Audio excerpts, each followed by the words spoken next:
Age ফ্রডের একটা অনেক বড় ব্যাপার রয়েছে। এজ ফ্রড একদম। কিন্তু দ্য এজ ফ্রডটা যেদিনকে আমাদের দেশ থেকে সরে যাবে, আমরা সেদিন আমরা উন্নতি করতে পারবো। গোটা দেশ থেকে প্লেয়ার, গোটা দেশ থেকে আমরা প্লেয়ার তুলছি। একটা সময় ছিল বাংলা ফুটবলের রাজধানী, হ্যাঁ। কিন্তু আপনি যে কথাটা বললেন Uttarakhand can B a very good supply line of Indian football. একদম। নমস্কার, আমি রজত শুভ্র মুখোটি, এসএসসিএনে আপনাদের আরও একবার স্বাগত। যিনি আমার সঙ্গে বসে আছেন তিনি সবার অলক্ষ্যে একজন বাঙালি, যিনি দেশের রাজধানীতে থেকে ফুটবল নিয়ে রীতিমতো বিপ্লব করে যাচ্ছেন।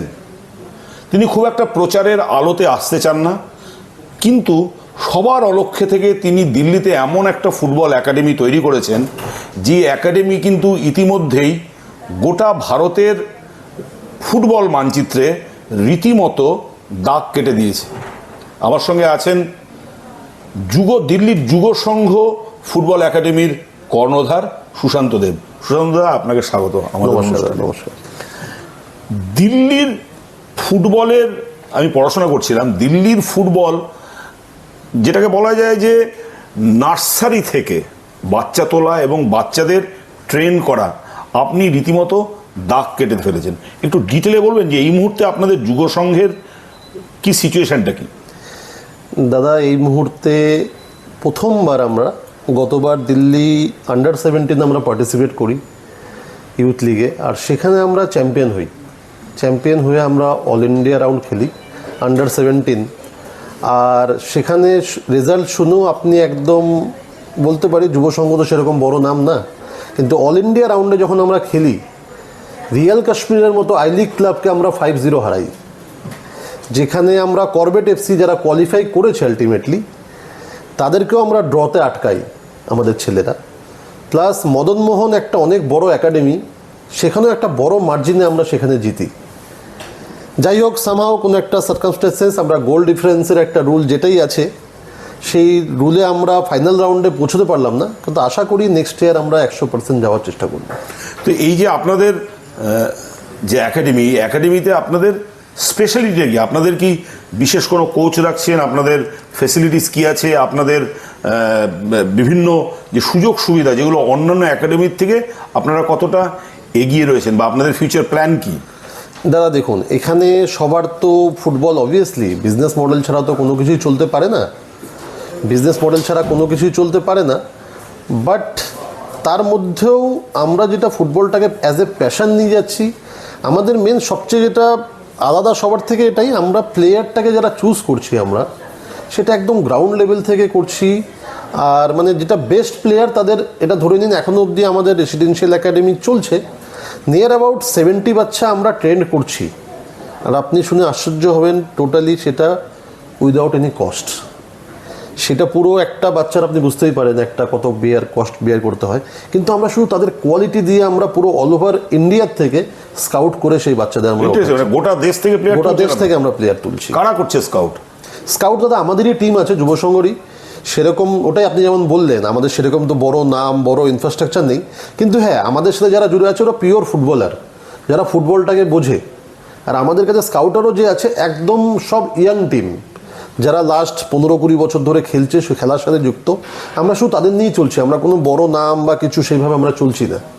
সেইভাবে আমাদের স্কাউট যেটা টাচউড ভগবানের আশীর্বাদে সেই জিনিসটা আমরা পাচ্ছি।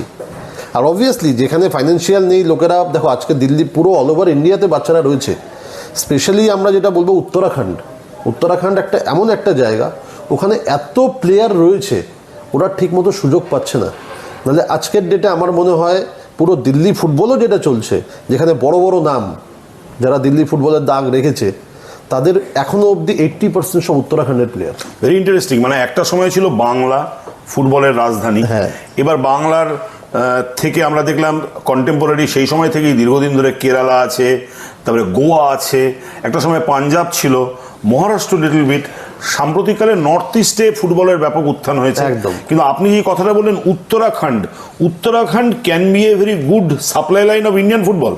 একদম, যদি ওদের ঠিকভাবে আমরা সুযোগ দিতে পারি, কিন্তু উত্তরাখণ্ড আপনি বুঝতেই পারছেন এরা পাহাড়ি এরিয়া, সেখানে ইনকাম রিসোর্স অ্যান্ড অনেক কিছু, ছেলেরা আমরা সেরকম সুবিধা দিতে পারছি না, তাতেও কষ্ট করে ওরা যেভাবে কাজ করছে, এখন ছেলেগুলোর মধ্যে একটা উত্তরাখণ্ডের প্লেয়ারদের একটা যেটা স্পেশালিটি বলবো, ওরা দাদা লাস্ট ফুটবল কি 90 মিনিটের খেলা, ওরা 90 মিনিট অবধি লড়াইটা করতে জানে। যদি আমরা এক্সাম্পল দিচ্ছি, যদি দুগোলেও যদি পিছিয়ে পড়ে, উত্তরাখণ্ডের ছেলে যদি থাকে সেই কোয়ালিটি, আমি বলবো আমি 90 মিনিট অবধি তাদের উপর বিশ্বাস রাখি যে ওরা লাস্ট মোমেন্ট অবধি লড়াইটা লড়ে। আচ্ছা, একটা কথা বলুন তো, যে একাডেমি মডেল দিয়ে কি ভারতীয় ফুটবলের উন্নতি সম্ভব? দাদা একদম, কেন কি দাদা নিচের থেকে স্টার্ট না করে তো কিছু হবে না। আর আমাদের ভারতীয় ফুটবলের যেটা সবচেয়ে বড়, যেটা আমার পার্সোনালি ফিল করি, আমি অল ইন্ডিয়া রাউন্ড খেলতে গিয়ে আমি দেখলাম দাদা, সবচেয়ে বড় আমাদের প্রবলেমটা হচ্ছে আমাদের এজ ফ্রডের একটা অনেক বড় ব্যাপার রয়েছে। এজ ফ্রড একদম পুরো কোনো কিছু, আমি স্পেশালি কোনো স্টেট বা কারোর নাম নিতে চাই না, কিন্তু দ্য এজ ফ্রডটা যেদিনকে আমাদের দেশ থেকে সরে যাবে, সেদিন আমরা উন্নতি করতে পারবো। কেন যে বাচ্চাগুলো একটা কম টাইম থেকে দেখা যাচ্ছে ছোটবেলায় অনেক ভালো খেলছে, বড় হয়ে তারা হারিয়ে যাচ্ছে বিকজ অফ দিস।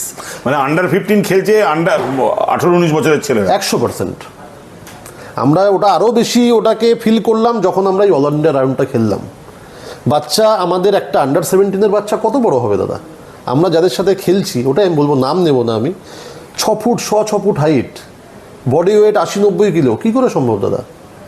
তো আপনারা এটা নিয়ে কোনোদিনও কমপ্লেন বা এটা নিয়ে কোনো দাদা আমাদের একটা সামগ্রিকভাবে কি, এখানে দেখুন AIFF অনেক কিছু রুল এনেছে, যেমন TW3 টেস্ট আর কিছু, কিন্তু TW3 নট সাফিসিয়েন্ট দাদা। এখানে আমার অনেক ফাইট আমি এর আগেও পর্দার পেছনে করে যাচ্ছি দাদা। আমাদের ইন্ডিয়ান ফুটবলে আমার মনে হয় বোন ম্যারো টেস্টটা স্টার্ট করা অনেক দরকার, তাহলে কি আমাদের এই এজ ফ্রডের যে ব্যাপারটা, সেখান থেকে আমরা বেরোতে পারবো। আচ্ছা, একটা কথা বলুন তো, আপনাদের ফিউচার প্ল্যান কি? আপনাদের আগামী 2-3 বছরে আপনাদের একাডেমিকে নিয়ে কী প্ল্যান? আপনারা কি কোনো আরও বিনিয়োগ করতে চাইছেন? আপনারা কি আরও এটাকে কর্পোরেটাইজ করতে চাইছেন? আপনাদের মূল প্ল্যানটা কি? দাদা দেখো, আমরা কমার্শিয়ালভাবে এখনও অবধি কিছু ভাবিনি এ নিয়ে, কিন্তু হ্যাঁ, ফুটবলটাকে একটা ভালো জায়গায় নিয়ে যাওয়ার আমাদের প্ল্যান আছে নিশ্চয়ই। আর সেটার জন্য অবভিয়াসলি কর্পোরেট প্ল্যান বা এসব না থাকলে তো কতদিন তুমি নিজের পকেট থেকে টাকা দিয়ে চালাবে, তোমার একটা ফাইন্যান্সিয়াল কমার্শিয়াল মডেলে তো আসতেই হবে। সেটার জন্য আমরা চেষ্টা করছি এদিক ওদিক, সেইভাবে যতটা কি করা যায়। না, শুধু কি দিল্লির ওই একটা ক্যাম্পই থাকবে, নাকি আপনারা আরও ছড়ানোর কথা ভাবছেন? দাদা আপনারা এত ভালো কাজ করছেন। দাদা দেখো, আমার যেটা আমার নিজের পার্সোনালি ফিল, আমরা নর্থ ইন্ডিয়াটাতেই কনসেন্ট্রেট করতে চাইছি। আর সেখানে আমার মনে হয় যেটা আমাদের ইচ্ছা, নেক্সট আমার প্ল্যান আছে উত্তরাখণ্ডে দাদা আমি কিছু করতে চাইছি। আমাদের যে একাডেমি বা কিছু একটা মডেল, আমার দেরাদুনে কিছু কথাবার্তাও চলছে, তো আমার প্ল্যান যে দেরাদুনে আমরা একটা ক্যাম্প করব, তাতে কি উত্তরাখণ্ডের বাচ্চাদের একটা বড় একটা প্ল্যাটফর্ম, যে করবেট FC খুব ভালো কাজ করছে, বাট দেখে একটু খারাপও লাগে আমাদের, সব কিছু দেখতেই পাচ্ছ, আবার সেই নাম নেওয়া হয়ে যাবে, আমি নামটা নিতে পারছি না। আমি একটা স্টেটের জায়গায় একটা খেলছি, কিন্তু বাচ্চারা খেলছে অন্য জায়গার, তো ওটা কি ওই স্টেটের কোনো কিছু, যেমন উত্তরাখণ্ডের FC-তে যদি এখন বাচ্চা যদি দেখছেন আপনি কে অন্য কোনো স্টেটের বাচ্চা খেলছে, তাহলে উত্তরাখণ্ডের আর কী লাভ হলো? এটা আমি এক্সাম্পল দিলাম। আপনার একাডেমি থেকে বাচ্চারা ধরুন বড় বড় ক্লাবে যাচ্ছে, তাদের চুজ করা হচ্ছে? দাদা আমরা এখন একদম চুজ হচ্ছে দাদা, আমাদের একাডেমির বাচ্চারা, যেখানে একটা টাচউড বলতে নেই, যুব সংঘের একটা যা ব্র্যান্ড হয়েছে, লোকেরা যেমন CRS প্রোফাইল সবাই জানে আজকাল ফুটবলের ব্যাপারে, ওরা দেখে আচ্ছা যুব সংঘ খেলেছে, তাহলে একটা বড় ক্লাব চোখ বন্ধ করে ভরসা করতে পারে যে না, একে নেওয়া যেতে পারে, কেন যুব সংঘ খেলে এসছে। আমরা কথা বললাম সুশান্ত দার সাথে। ফুটবল আর বাঙালি একসময় ওতপ্রোতভাবে জড়িয়ে ছিল, এখনও ফুটবলকে কেন্দ্র করে বাঙালির যে উন্মাদনা, তা কিন্তু বাকি সবাইকে টেক্কা দিয়ে যায়। এবং সবার অলক্ষ্যে যখন আমরা বাঙালির ফুটবল নিয়ে বারবার কথা বলি, সেই সময় সবার অলক্ষ্যে দিল্লিতে বসে একজন বাঙালি, সে কিন্তু ভারতীয় ফুটবলের সাপ্লাই লাইনকে মজবুত করার জন্য সত্যি এক অসাধারণ পারফরমেন্স করে যাচ্ছে। আমাদের সঙ্গে কথা বলার জন্য সুশান্ত দা, আপনাকে অসংখ্য ধন্যবাদ। Thank you so much. Thank you very much.